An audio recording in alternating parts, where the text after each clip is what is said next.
আলোচনার বিষয়টি হলো জাতীয় ফুটবল টুর্নামেন্ট বা ফুটবল খেলা এটি আসলে শরীয়ত সম্মত কিনা, জায়েজ কিনা, অথবা অন্য কোনো খেলাও শরীয়ত সম্মত কিনা।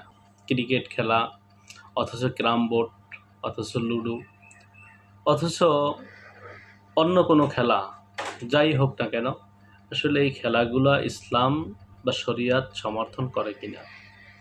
শরীয়ত সমর্থন করে এমন কিছু খেলা রয়েছে যেই খেলার মধ্যে বলা হয়েছে, যে খেলাগুলিকে সুন্নাত বলা হয়েছে।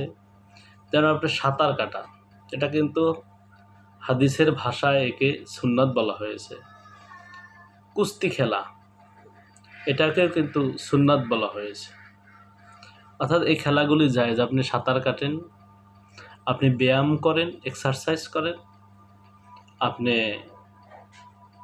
দৌড় দেয়া, এই যে আমরা দৌড়াই, এই দৌড়ানো, এটা কিন্তু আপনার দৌড় প্রতিযোগিতা যেটা, এটাও কিন্তু জায়েজ রয়েছে।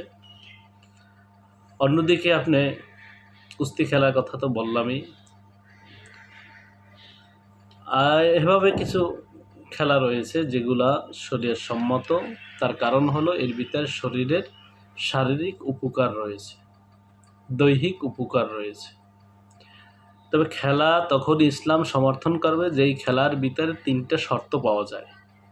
তিনটা শর্তের ভিতরে এক নাম্বার শর্ত হলো যেই খেলাধুলার দ্বারা শারীরিক উপকার হয়। আপনি যদি দৃষ্টিপাত করেন, সাঁতারের দ্বারা শারীরিক উপকার হয়, দৌড়ের দ্বারা শারীরিক উপকার হয়, কুস্তি খেলা দ্বারা শারীরিক উপকার হয়, আপনার এই রকমের কিছু খেলা রয়েছে যেগুলো দ্বারা শারীরিক উপকার হয়।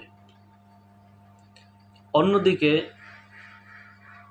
ফুটবল খেলার পিছনে আপনার শারীরিক উপকার আপনার কতটুকু রয়েছে সেটা আপনি খেয়াল করেন, মিলিয়ে নেন আসলে এর ভিতরে শারীরিক কোনো উপকার আছে কিনা।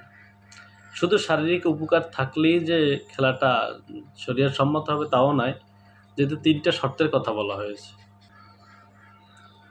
খেলাধুলা করতে গিয়ে শরীয়তের কোনো হুকুমের খেলাফ যেন না হয়, তা নয়।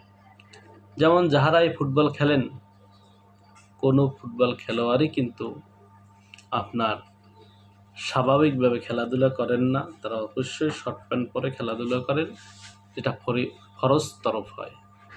অন্যদিকে যাহারা খেলা দেখেন, তারা খেলা রেখে কেউ নামাজ আদায় করে না, ওই গ্যালারিতেই বসে থাকেন। জহুর গেল, আসর গেল, অথচ কারো রাত্রে খেলা শুরু হইলে ফজর চলে যায়, এশা চলে যায়,